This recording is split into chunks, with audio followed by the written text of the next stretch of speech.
मित्रांनो, आज आपण पाहणार आहोत पार्टनरशिप ॲडमिशनचा पहिला भाग. त्यामध्ये आज आपण प्रॉब्लेम सोडणार आहोत. जेव्हा नवीन पार्टनर एखाद्या फर्ममध्ये, पार्टनरशिप फर्ममध्ये जेव्हा प्रवेश करतो त्यावेळेस अकाउंटिंग ट्रीटमेंट कशी असते ती या ठिकाणी आपण पाहणार आहोत. ज्यावेळेस आपल्याला प्रॉब्लेम सोडवायचा आहे तर एखाद्या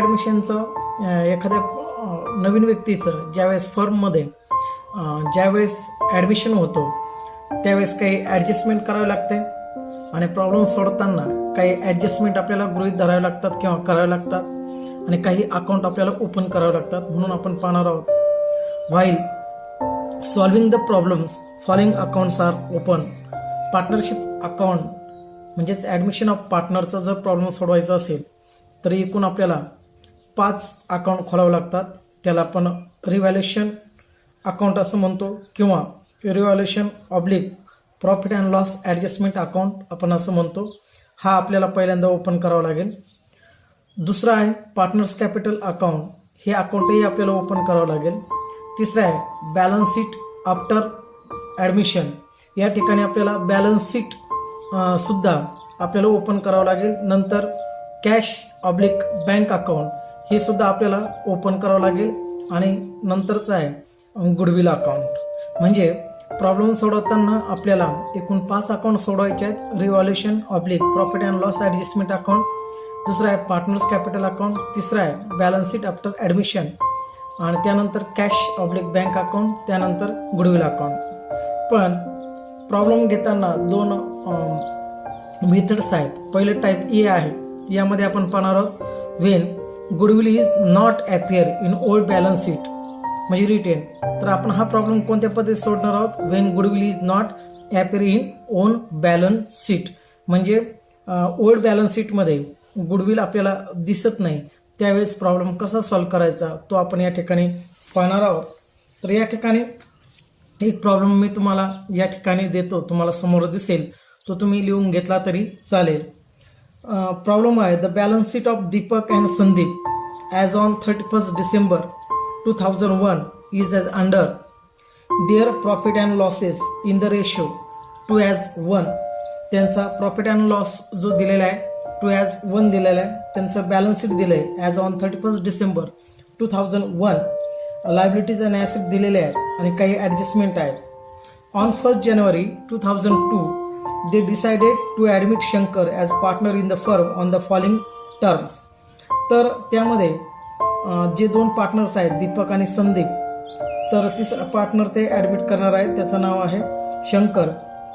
शंकर ॲडजस्टमेंट वाचतो म्हणजे लक्षात येईल. Shankar is bring ₹6,000 as capital म्हणजे तो कॅपिटल घेऊन आलेला आहे 6,000 अँड ₹3,000 ॲज गुडविल आणि 3,000 तो गुडविल घेऊन येणार आहे. Which is to be retain in the business. ते पुन्हा बिझनेसमध्ये गुंतवलं जाईल. He will be entitle to 1/4 share in future profits of the firm म्हणजे जो भविष्यामध्ये फर्मला प्रॉफिट होणार आहे त्यापैकी त्याचा जो हिस्सा आहे तो असेल 1/4.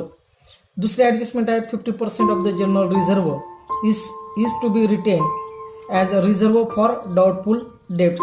ओल्ड बॅलन्स शीट मधला जो जनरल रिझर्व आहे 12,000 त्यापैकी 50% हा जो आहे तो रिझर्व फॉर डाऊटफुल डेब्टसाठी आहे. म्हणजे 12,000पैकी 6,000 हे आपण RDD-साठी हे करणार आहोत. Furniture is to be depreciated by 10%. Stock is to be valued ₹7,000 आणि creditor of ₹1,100 are not likely to claim and hence should be written off. आणि आपल्याला या प्रॉब्लेममध्ये सांगितलेले prepare profit and loss adjustment account, partners capital account आणि balance sheet of the new firm. मित्रांनो, आता हा प्रॉब्लेम सोडताना मी तुम्हाला ज्या ॲडजस्टमेंट दिलेल्या आहेत त्या ॲडजस्टमेंट अगोदर मी या ठिकाणी सॉल्व्ह करतो म्हणजे मग तुमच्या लक्षात येईल. आता काही या ठिकाणी आपण ॲडजस्टमेंट पाहणार आहोत. तर मी इथे सुरुवात करतो. ॲडजस्टमेंट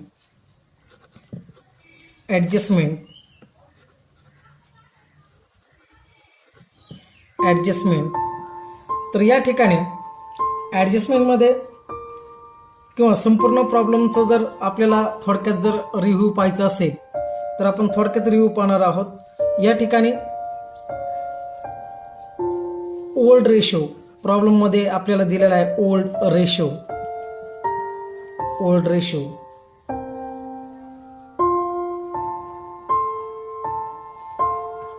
प्रॉब्लेम मध्ये दिलेला आपल्याला ओल्ड रेशो कोणाचा? Of Deepak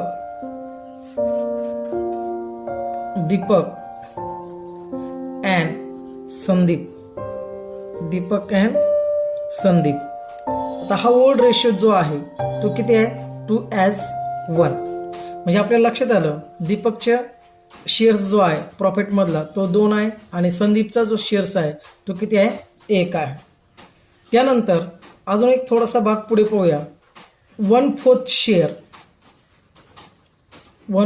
share in future profit of Shankar.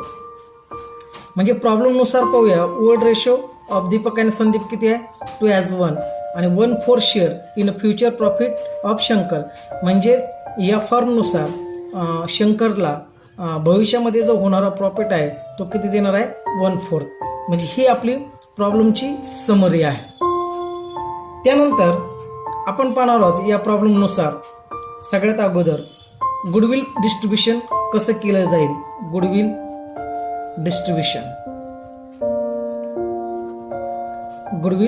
Distribution कसं केलं जाईल हे आपण या ठिकाणी पाहणार आहोत. आता प्रॉब्लेम मध्ये शंकरने त्याबरोबर घेऊन आलेला आहे गुडविल इज रुपीज.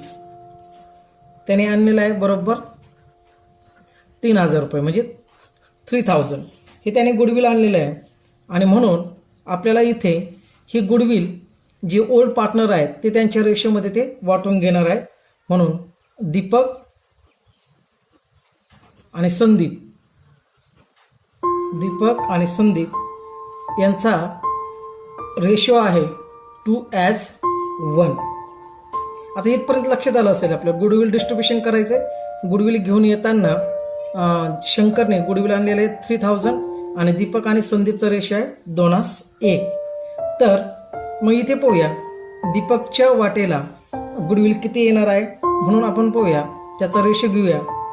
3,000 एकूण किती आहे? दीपक आणि संदीपचा रेशो 2:1 आहे. दोघांची बेरीज केली या आले 3 गुणुले दीपकच्या वाटेला जे आलेले आहेत शेअर्स 2.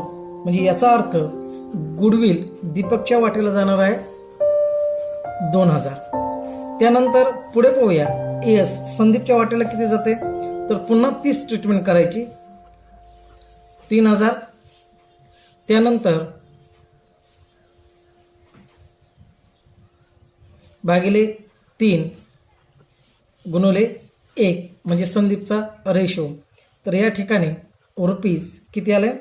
1,000. म्हणजे या गुडविलचं डिस्ट्रीब्युशन झालेलं आहे. दीपकच्या जो रेशो प्रमाणे गुडविल त्याच्या वाटेला आले 2,000 आणि संदीपच्या वाटेला आलेले 1,000.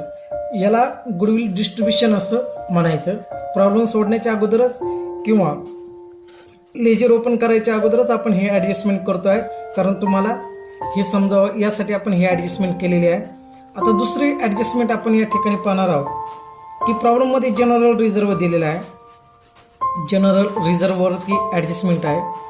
मी इथे लिहितो जनरल रिझर्व्ह. आता general reserve old balance sheet मध्ये दिलेला आहे 12,000. म्हणून इथे पुन्हा मी शॉर्टकट मध्ये लिहितो जनरल रिझर्व्ह किती? 12,000. त्यातून ऍडजस्टमेंट मध्ये सांगितलेलं आहे 50% of the general reserve is to be return reserve for doubtful debts. ते आपण इथून वजा करूया. लेस RDD किती सांगितलेले आहेत? 50%. 12 याचे 50% म्हणजे किती आले? 6,000. लेस करूया. उर्वरित किती आहेत? 6,000. बरोबर. बॅलन्स किती आला? 6,000. आणि हा जो 6,000 आहे हा जनरल रिझर्व्ह कोणामध्ये वाटायचा आहे? दीपक आणि संदीप मध्ये. तुम्हाला रेशो माहित आहे त्यांचा रेशो आहे 2:1. म्हणून जनरल रिझर्व इथे लिही तुम्ही पुन्हा general reserve distribution, general reserve distribution इथे मी रेशो लिहून ठेवतो मुद्दामच 2:1. मग पहिल्यांदा दीपक पाहूया आपण. D for Deepak. किती बॅलन्स आहे? 6,000. मग इथे 6,000 लिहितो. यांच्या रेषेची बेरीज केली 3. दीपकच्या वाटेचा रिझर्व 2 बरोबर रुपीज किती आलाय? 4,000. म्हणजे दीपकच्या वाटेला जनरल रिझर्व किती येईल? 4,000. आणि दुसरं जो आहे संदीपचं सुद्धा तसंच करूया 6,000. तर आपण इथे पाहिलं जनरल रिझर्व डिस्ट्रीब्युशन 2:1 आणि 6,000 म्हणून दीपकच्या वाटेला इथे 4,000 आलेले. पुन्हा आपण संदीपच्या बाबतीचा विचार करूया. एकूण 3 गुणवले 1 बरोबर या ठिकाणी त्याचं उत्तर आलेले रुपीज 2,000. म्हणजे याचा अर्थ जनरल रिझर्वचं सुद्धा आपण डिस्ट्रीब्युशन केलेलं आहे. ओल्ड रेशो आहे 2:1 रुपीज 6,000. आणि त्यानंतर आपण या ठिकाणी पाहिले डीच्या वाट्याला जनरल रिझर्व किती आलाय? 4,000. आणि नंतर किती आलेला आहे? एसच्या वाट्याला 2,000. म्हणून मित्रांनो या ठिकाणी पहा आपण कोणकोणते ऍडजस्टमेंट केलेले आहेत. पहिली ऍडजस्टमेंट आपण गुडविलची केलेली आहे. गुडविल डिस्ट्रीब्युशन कसं केलं आणि त्यानंतर आहे जनरल रिझर्व. त्यानंतर आपण पुढचा तिसरा भाग पाहणार आहोत जो अतिशय महत्वाचा आहे. त्यामध्ये आपण काही ऍडजस्टमेंट या ठिकाणी पाहणार आहोत. तिसरा भाग मी या ठिकाणी घेतो, मी तुमच्या लक्षात येईल. तिसरा भाग या ठिकाणी आपण पाहणार आहोत तो आहे फर्निचर. ऍडजस्टमेंट आहे पहा. Furniture is to be depreciated by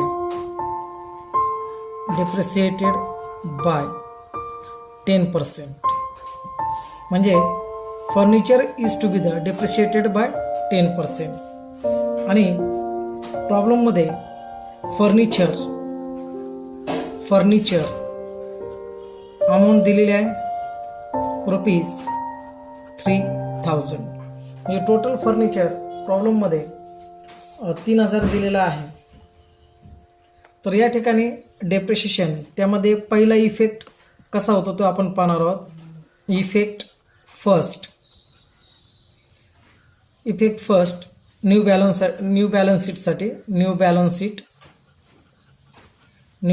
sheet कोणत्या बाजूला? तर ॲसेटच्या बाजूला. पहिला इफेक्ट न्यू बॅलन्स शीटच्या ॲसेट साईडला होतो. पहा फर्निचर दिलेले आपल्याला रुपीज 3,000. त्यातून लेस केले आपण 10% डेप्रिशिएशन किती? 300. बॅलन्स उरलेला आहे 2,700. हे आपल्याला नवीन बॅलन्स शीट मध्ये दिसतील.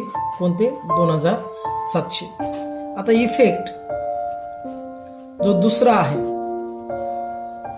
जे आपण डिप्रिशिएट केलेली अमाऊंट आहे ती अमाऊंट आहे 300. ते आपण ट्रान्सफर करणार आहोत. ट्रान्सफर टू कोणत्या अकाउंटला? रिव्हॅल्युएशन अकाउंटच्या डेबिट साईडला. म्हणजे पहा मित्रांनो, जर तुम्हाला असं डेप्रिशिएशन कोणतंही जरी दिलं, फर्निचर असेल, प्लांट अँड मशिनरी असेल, तर या ठिकाणी पहा furniture is to be depreciated by 10%. Furniture is rupees 3,000. त्यातला पहिले इफेक्ट आहे आपण वजा केले आणि नवीन बॅलन्स शीटला किती दिसले? 2,700. आणि त्याचं जे डेप्रिशिएट अमाऊंट आहे ती 300 आपण कुठे टाकलेलं आहे? रिव्हॉल्युशन अकाउंटच्या डेबिट साईडला. पुढचा जो भाग महत्वाचा आहे तो या ठिकाणी आपण पाहणार आहोत. तो म्हणजे स्टॉकचं व्हॅल्युएशन. या ठिकाणी स्टॉक व्हॅल्यूड ही एक ऍडजस्टमेंट आहे. Stock valued at rupees at ₹7,000. Actually balance शीटमध्ये स्टॉक हा किती दिलेला आहे? ₹6,000. म्हणजे याचा अर्थ व्हॅल्यूड 1,000ने जास्त आहे, म्हणून त्यातून लेस ओल्ड स्टॉक आपण मायनस करणार आहोत. बरोबर. म्हणजे या ठिकाणी पहा 7,000 हे व्हॅल्यूड केलेले आहेत आणि त्यातून लेस ओल्ड स्टॉक वजा जर केला तर ओल्ड स्टॉक जो आहे तो 6,000 आपण या ठिकाणी किंवा 6,000 वजा करणार आणि बॅलन्सिंग फिगर जी आहे ती किती आहे? 1,000. मग आता हा झाला पहिला इफेक्ट की स्टॉक व्हॅल्यूड किती आहे? प्रॉब्लेममध्ये ॲडजस्टमेंट दिलेले 7,000, ओल्ड स्टॉक जो आहे तो 6,000 आहे. पण आपण या ठिकाणी जो आत्ताचा ॲडजस्टमेंटमधला जो स्टॉक आहे तो 7,000, त्याच्यातून वजा केले 6,000, राहिला 1,000. म्हणून ₹1,000 म्हणजे ही अमाऊंट ही आपल्याला ट्रान्सफर करायची. मी फक्त इथे टी लिहितो. ट्रान्सफर टू कुठे जाणार? याची एंट्री सुद्धा ट्रान्सफर टू रिव्हॅल्युएशन अकाउंट. पण ट्रान्सफर टू रिव्हॅल्युएशन अकाउंट कोणत्या साईडला? तर क्रेडिट साईडला. पहा, फर्निचरचं आपण डेप्रिशिएशन केलं रिव्हॅल्युएशन अकाउंटच्या डेबिट साईडला. स्टॉकचं व्हॅल्यू वाढली ती आपण कुठं एंट्री केली? रिव्हॅल्युएशन अकाउंटच्या क्रेडिट साईडला. म्हणून ही एक महत्वाचं आहे. फर्निचर पाहिलं आपण, स्टॉक व्हॅल्यू पाहिले. त्यानंतर शेवटचा घटक आपण पाहणार आहोत, 5वा घटक, क्रेडिटर ऑफ ₹1,100 म्हणजे 1,100 हे रिटर्न ऑफ केलेले आहेत. Return of. तर आता या ठिकाणी आपण हे पाहणार आहोत रिटर्न ऑफच्या संदर्भात ॲडजस्टमेंट कशी आहे आणि हे सर्व प्रॉब्लेम सोडताना आपण लक्षात घेणार आहोत. या सर्व अमाऊंट आपल्याला प्रॉब्लेम सोडणारा लागणार आहे. आपण प्रॉब्लेमच्या ठिकाणी ॲडजस्टमेंट न करताना अगोदरच आपण हे ॲडजस्टमेंट का करतो तर प्रॉब्लेम सोडताना ह्या प्राथमिक गोष्टी आपल्या लक्षात आलेल्या पाहिजे. तर या ठिकाणी प्रॉब्लेममध्ये दिलेले आहेत क्रेडिटर ₹6,000. प्रॉब्लेममध्ये दिलेले आहेत क्रेडिटर ₹6,000. मग याच्यातला पहिला इफेक्ट आपण पाहणार आहोत. इफेक्ट 1. पुढे इफेक्ट होणार आहे न्यू बॅलन्स शीटला. न्यू बॅलन्स शीट कोणत्या साईडला? तर त्याचा इफेक्ट होणार आहे लायबिलिटीजला. किती आहे क्रेडिटर्स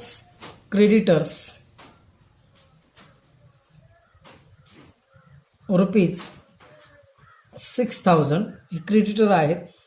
त्यातून लेस आपल्याला करायचे. प्रॉब्लेम सोडताना तुमच्या लक्षात येईल रिटर्न ऑफ किती आहे? 1,100. बॅलन्स राहिला 4,900. हे 4,900 आपल्याला दिसतील बॅलन्स शीटमध्ये, नवीन बॅलन्स शीटमध्ये. आणि मग ह्या अमाऊंटचं काय करायचं? 1,100 तर ₹1,100 हे आपण ट्रान्सफर करणार आहोत टू कोणत्या अकाउंटला? रिव्हॅल्युएशन अकाउंटच्या क्रेडिट साईटला. म्हणून मित्रांनो या ठिकाणी आपण वेगवेगळे ॲडजस्टमेंट पाहिलेले आहेत. तर पहिली ॲडजस्टमेंट आपण पाहिली, दुसरी पाहिली आणि या ठिकाणी तिसरी ॲडजस्टमेंट जी आहे ती तुमच्या लक्षात येईल. तिसरी ॲडजस्टमेंट कोणती आहे? Furniture is to be depreciated by 10%.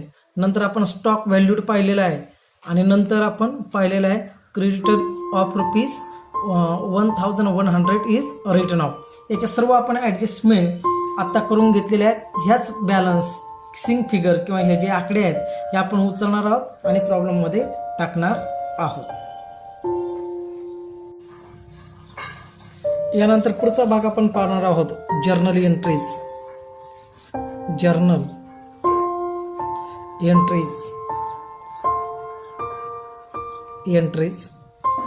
त्यामध्ये पहिली जर्नल एंट्री आहे या ठिकाणी आपण पाहणार आहोत की शंकरने येताना कॅपिटल म्हणून कॅशमध्ये आणलेले 6,000 आणि गुडविल घेऊन येताना आलेला आहे तो 3000. मग पहिली एंट्री आपण या ठिकाणी पाहणार आहोत. Cash oblique bank account debit. तर या ठिकाणी 9000 हे कसे आलेत या ठिकाणी आपण पाहणार आहोत. टू शंकर कॅपिटल अकाउंट ही रक्कम आहे 6000 कॅशमध्ये आणलेली आहे त्याने. आणि त्यानंतर त्याने आणलेले 2 गुडविल याची अमाऊंट तो घेऊन आलेला आहे, म्हणून आपण या ठिकाणी पाहिलं 2 गुडविल अकाउंट ती अमाऊंट आहे 3000. म्हणजे 6 आणि 3 9000. म्हणून कॅश बँक अकाउंटच्या डेबिटला 2 शंकर कॅपिटल अकाउंट 6000 आणि 2 गुडविल अकाउंट 3000. त्यानंतर दुसरी आपण एंट्री पाहणार आहोत या ठिकाणी. गुडविल अकाउंट हे ॲज रेशो प्रमाणे वाटून दिलेले ओल्ड रेशोनुसार. दुसरी entry goodwill account debit 2 Deepak's capital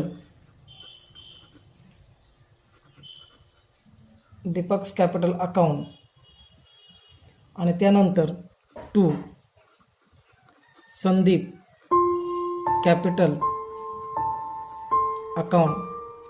आता गुडविल आणलेला आहे 3000. टोटल गुडविल आलेलं आहे 3000. पण आपण मागेच तुम्हाला दाखवून दिलेलं आहे की त्या 3000चा जो ओल्ड रेशो आहे तो कोणता आहे 2:1. 2:1 या पद्धतीने आपण त्यांना त्याचं डिस्ट्रीब्युशन करणार आहोत. म्हणून दीपक कॅपिटल अकाउंटला 2000 आणि संदीप कॅपिटल ह्या अकाउंटला किती जाणार आहे 1000. दोन्ही मिळून किती झालेले आहे 3000. म्हणून गुडविल अकाउंटच्या डेबिटला 3000, 2 दीपक्स कॅपिटल अकाउंट 2000 आणि संदीप कॅपिटल अकाउंट 1000. आणि हा कोणत्या रेशोमध्ये दिलेला आहे ओल्ड रेशोमध्ये.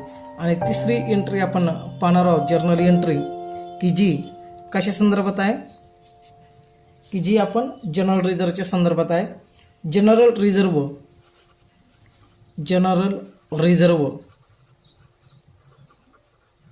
Reserve account debit.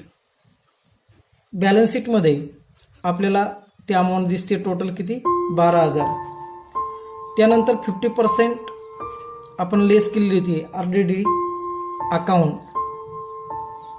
ती आहे 6000.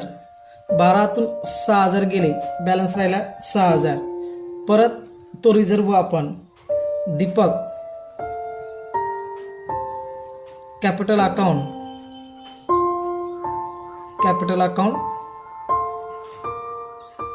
2 संदीप कॅपिटल अकाउंट यांना त्यांच्या ओल्ड रेशोमध्ये आपण त्याचं डिस्ट्रीब्युशन केलेलं आहे.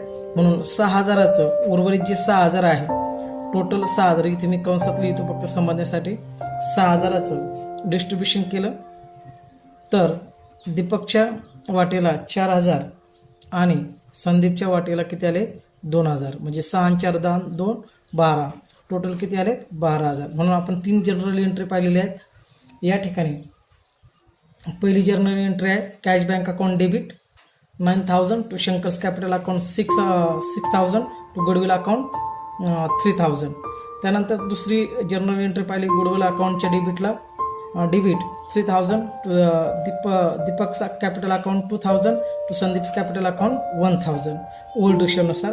आणि जनरल रिझर्व टोटल बॅलन्स शीटमध्ये दिलेला आहे 12000. म्हणून तिची सुद्धा general reserve account debit 2 RDD account 6000 to Deepak's capital account 4000 to Sandeep capital account 2000.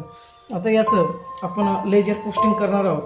Ledger posting करताना आपल्याला ह्याच जर्नल एंट्रीचा आपण या ठिकाणी विचार करणार आहोत. म्हणून जर्नल एंट्री सगळ्यात अगोदर या ठिकाणी पाहूया की हाच बॅलन्स आपण घेणार आहोत. अगोदर सुरुवात करूया कॅश बँक अकाउंटने. तर सगळ्यात अगोदर बॅलन्स शीट मधला बॅलन्स जो आहे तो आपण या ठिकाणी ब्रॉट डाऊन करणार आहोत to balance brought down balance शीटमध्ये जो दिलेला आहे तो किती आहे टोटल 3000. कॅशबॅक अकाउंटच्या डेबिटला आपण पाहिलेलं आहे to Shankar's capital account to Shankar's capital account to Shankar capital account किती आहे शंकर कॅपिटल अकाउंटला 6000 आणि टू कॅशबॅक अकाउंटच्या डेबिटला टू गुडविल अकाउंट किती आहे 3000.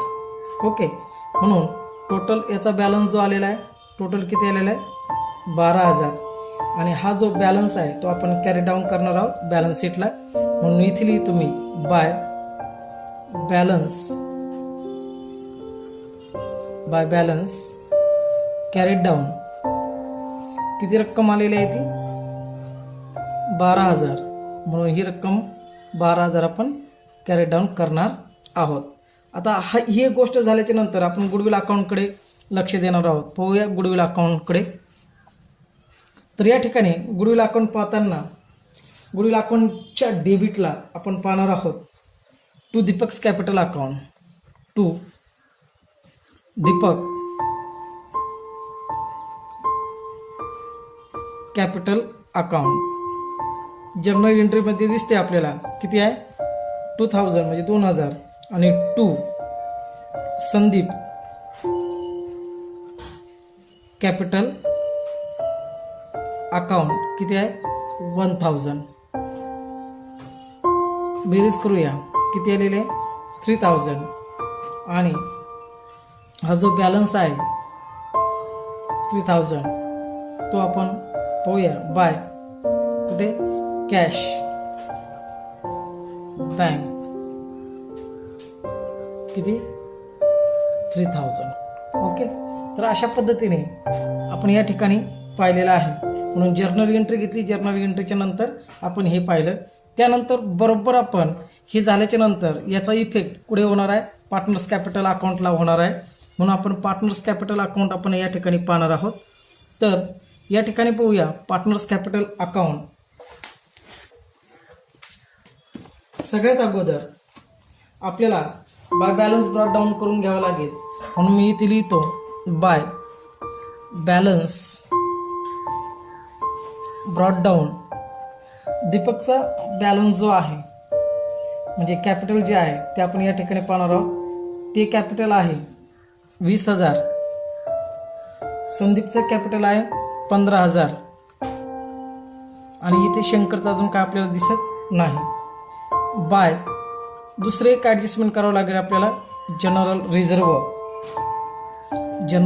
रिझर्व आपण अगोदरच पाहिलेले उर्वरित 6000 जे आहेत त्यांना त्या ओल्ड रेशोमधून वाटून दिलेले आहेत 6000. इथे लिहि तुम्ही तो रेशो आहे 2:1. तर तो दीपकच्या वाटेला जनरल रिझर्व गेलेला आहे 4000 आणि संदीपच्या वाटेला जनरल रिझर्व गेलेला आहे 2000. त्यानंतर बाय कॅश कोणाच्या अकाउंटला दिसणार आपल्याला बाय कॅश शंकरच्या अकाउंटला दिसणार. ते आहेत किती 6000. त्यानंतर आपल्याला अजून एक एंट्री करावं लागेल बाय गुडविल अकाउंट सुद्धा आपण याच्यामध्ये पाहिले ॲज पर रेशो 2:1 तो आहे 2000 आणि 1000. त्यानंतर आपण इथे या ठिकाणी नंतर एक अमाऊंट येणार आहे. ती अमाऊंट म्हणजे बाय रिव्हॅल्युएशन अकाउंटकडून एक अमाऊंट येणार आहे. ती आपण नंतर पाहणार आहोत. आता या ठिकाणी डेबिट साईडला आपण पाहणार आहोत. सगळ्यात अगोदर यांचा प्रॉफिट अँड लॉस अकाउंट इथे आपल्याला दिसते प्रॉब्लेममध्ये. प्रॉफिट अँड लॉस अकाउंटच्या ॲसेट साईडला डेबिट बॅलन्स आहे. तर तो पाहूया आपण. प्रॉफिट अँड लॉस अकाउंट जो लॉस आहे तो लॉस आहे एकूण 3000. तो सुद्धा रेशोमध्ये जर दिला तर लक्षात येतं किती 2000 आणि किती 1000. त्यानंतर आपण इथे जो बॅलन्सिंग फिगर येते बॅलन्स कॅरी डाऊन करणार आहोत आणि ते आपण नंतर पाहणार आहोत. म्हणून आता आपल्याला पाहावं लागेल बाय रिव्हॅल्युएशन अकाउंट. तर रिव्हॅल्युएशन अकाउंट पाहताना सगळ्यात अगोदर आपल्याला रिव्हॅल्युएशन अकाउंटकडे जावं लागेल. रिव्हॅल्युएशन अकाउंट आपण पाहतो या ठिकाणी आपल्याला दिसते रिव्हॅल्युएशन अकाउंट. तर सगळ्यात अगोदर आपण फर्निचरची ॲडजस्टमेंट केलेली आहे. फर्निचर 10% डिप्रिशिएट केलेले आहे म्हणून या ठिकाणी रिव्हॅल्युएशन अकाउंटला टू फर्निचर या ठिकाणी पाहतो. फर्निचर अकाउंट आपण पाहिले डिप्रिशिएटिंग अमाऊंट ती रिव्हॅल्युएशन अकाउंटच्या डेबिट साईडला येते. सगळ्यात अगोदर पाहिलेले ती रक्कम आहे 300. त्यानंतर आपण स्टॉकची सुद्धा ॲडजस्टमेंट केलेली आहे बाय स्टॉक. सगळ्यात अगोदर आपण सोडून दिलेलं आहे बाय स्टॉक. या ठिकाणी आता स्टॉक किती 1000 आणि बाय क्रेडिटर ती रक्कम सुद्धा आलेली या ठिकाणी 1100. त्याची जर बेरीज केली आपण तर या ठिकाणी येतात 2100 आणि या ठिकाणी सुद्धा ती रक्कम आपण पाहणार आहोत 2100. मग आता जो बॅलन्सिंग फिगर आहे टू कॅपिटल अकाउंट या ठिकाणी आपण पाहतोय टू कॅपिटल अकाउंट प्रॉफिट जो आहे तो रेशो आहे 2:1. 2100 मधून जर 300 वजा केले तर रक्कम राहते ती टोटल किती 1800 ही रक्कम राहते. 2100 मधून 300 वजा केले तर ते आपल्याला त्या रेशोमध्ये द्यायचे आहेत. तर दीपक याच्या वाटेला येतात 1200 आणि संदीपच्या वाटेला येतात किती 600. आता राऊंड फिगर जर केली तर टोटल किती येते 2100. म्हणून जो प्रॉफिट आलेला आहे कॅपिटल अकाउंटला 1800 तो आपण डिस्ट्रीब्यूट केलेला आहे 2:1 या रेशो प्रमाणे. म्हणून हे टू कॅपिटल अकाउंट ही रक्कम जी आहे 1200 आणि 600 हे आपण ट्रान्सफर करणार आहोत पार्टनर कॅपिटल अकाउंटच्या क्रेडिटला, ज्याला आपण म्हणतो बाय रिव्हॅल्युएशन अकाउंट. मग आता ही रक्कम या ठिकाणी आपण टाकणार आहोत. तर दीपकच्या वाटेला जी आहे रिव्हॅल्युएशनची रक्कम ती इथे दिसते आपल्याला वरची प्रॉब्लेममध्ये, ती आहे 1200 आणि संदीपच्या वाटेला जी आहे ती किती आहे 600. अशा पद्धतीने आपण याची सर्वांची टोटल करूया. टोटल केल्याच्या नंतर आपल्या लक्षात येईल की दीपक पार्टनरशिप कॅपिटल अकाउंटचा बॅलन्स आला 27,200, इथे आला 18,600 आणि इकडे आलेला आहे 6,000. आता त्याच्यानंतर बॅलन्स कॅरी डाऊन करायचं म्हणजेच काय आपल्याला 27,200, 18,600 आणि त्यानंतर किती आलंय 6,000. आता 6,000 हे आपल्याला या 27,200 मधून 2,000 वजा केले किंवा 18,600 मधून 1,000 वजा केलं तर बॅलन्स आपला येईल कॅरी डाऊन. आता 27,000 मधून 2,000 वजा केले तर दीपकचा जो पार्टनर्स कॅपिटल अकाउंटच्या डेबिटला किती आल्यात 25,200 आणि इकडे आलेले आहेत 17,600 आणि शंकरच्या वाटेला आलेले आहेत 6,000. ओके, म्हणजे हाच बॅलन्स म्हणजे हेच कॅपिटल आपण कुठे घेणार आहोत न्यू बॅलन्स शीटला. म्हणजे दीपक, संदीप आणि शंकरचं कॅपिटल आपण नवीन बॅलन्स शीटला घेणार आहोत. तर पाहूया आपण नवीन बॅलन्स शीट म्हणजे तुमच्या लक्षात येईल कोणते अमाऊंट घ्यायचे आहेत आपल्याला 25,200, 17,600 आणि 6,000. तर पाहूया नवीन बॅलन्स शीट या ठिकाणी मी घेतो आहे. तर बॅलन्स शीट आपण या ठिकाणी पाहतो त्यामध्ये लायबिलिटी साईडला आपण इफेक्ट देणार आहोत. तर पहिला भाग आहे कॅपिटल, कॅपिटल्स. कोणाचं कॅपिटल्स आहे सगळ्यात अगोदर कोणाचं कॅपिटल आहे दीपक, जे आपण कुठून घेतलेलं आहे पार्टनर्स कॅपिटल अकाउंटला, ती किती आहे 25,200. संदीप ते आहे 17,600. त्यानंतर शंकर किती आहे 6,000. हे पाहिल्याच्या नंतर आपण एक क्रेडिटरची एंट्री पाहिली होती. नंतर आपण घेऊया क्रेडिटर, की ज्यानंतर क्रेडिटरचा बॅलन्स होता किती 6,600. त्यातून आपण क्रेडिटर्स हे रिटर्न ऑफ केलेले आहेत किती 1,100. बॅलन्स जो राहिलेला आहे तो बॅलन्स आहे 4,900. अगोदरच मी ही एंट्री दाखवलेली आहे. आणि त्यानंतर प्रॉब्लेममधले जे आहे ते जैसे ते आपण या ठिकाणी घेणार आहोत. Bills payable. बिल्स पेएबल आहे या ठिकाणी 2,000. त्यानंतर आपण या ठिकाणी पाहणार आहोत जिथे जिथे ॲडजस्टमेंट झालेली आहे त्यावरतीच इफेक्ट होणार आहे. म्हणून बिल्स प्रॉब्लेममध्ये बिल्स रिसिवेबल दिलेले आहेत. बिल्स रिसिवेबल इथे आहे 1,000. इथे काही ॲडजस्टमेंट नव्हती. ॲडजस्टमेंट नसलेला बॅलन्स जैसे इथे घेणे आहे. मशिनरी किती आहे 5,000. लूज टूल्स प्रॉब्लेममध्ये दिलेले आहेत पहा. लूज टूल्स जैसे ती अमाऊंट घेतो आपण या ठिकाणी 4,000.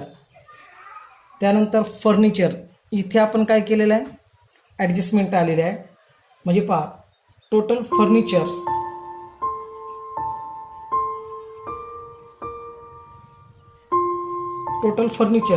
आपलं किती होतं 3,000 बॅलन्स शीटमध्ये. आणि म्हणून 3,000 मधून डेप्रिसिएट अमाऊंट जी आहे ती आपण 300 वजा केली तर बॅलन्स आपल्या या ठिकाणी राहतो 2,700. त्यानंतर आपण स्टॉक पाहिला आहे. स्टॉकची ॲडजस्टमेंट करताना ती व्हॅल्यू केलेली आहे. बॅलन्स शीटमध्ये अमाऊंट होती 6,000 आणि व्हॅल्यू किती केलेली आहे 7,000. म्हणून इथे जैसे ते आपण अमाऊंट घेणार आहोत 7,000. डेटर्स त्यानंतर पाहणार आहोत आपण डेटर्स. प्रॉब्लेममध्ये आपल्याला डेटर्स दिलेले आहेत 30,000. पण डेटरमधून आपल्याला नेहमी वजा करावे लागतात. जे आपण 50% रिझर्वमधून वजा केलेले आहेत RDD किती 6,000. ते सुद्धा इथून वजा करूया आपण. म्हणजे किती राहिलेले आहेत डेटर्स ॲक्च्युली 24,000 राहिलेले आहेत. आणि कॅश जे आपण कॅश अकाउंटमधून घेतलेली बॅलन्सिंग फिगर त्याला ते किती आहे 12,000. म्हणून या ठिकाणी प्रॉब्लेम आपला सॉल्व्ह झालेला आहे. म्हणून इथे जी रक्कम येते ती रक्कम आहे 55,700. आणि इथे आपण टॅली करूया 55,700. मित्रांनो प्रॉब्लेम सोडताना आपली एक गोष्ट लक्षात आली पाहिजे की प्रॉब्लेम सोडत असताना आपल्याला काही गोष्टी ध्यानात घ्याव्या लागतात. त्यामध्ये कोणकोणत्या गोष्टी घ्यायच्या आहेत आपण अगोदरच पाहिलेला आहे. पण हा प्रॉब्लेम सोडताना आपल्याला ह्या गोष्टी अतिशय महत्त्वाच्या आहेत की हा प्रॉब्लेम सोडताना आपल्याला या गोष्टीकडे लक्ष देणं गरजेचं आहे की जी गोष्ट आहे रिव्हॅल्युएशन किंवा त्यालाच आपण profit and loss adjustment account असं म्हणतो. हे एक आपल्याला ओपन करावं लागतं. Partnership capital account, balance sheet after admission, cash oblique bank account हे आपल्याला तयार करावं लागतं. आणि गुडविल अकाउंट तयार करावं लागतं. म्हणून प्रॉब्लेम सोडताना या 5 घटकाचा आपल्याला विचार करावा लागतो. धन्यवाद.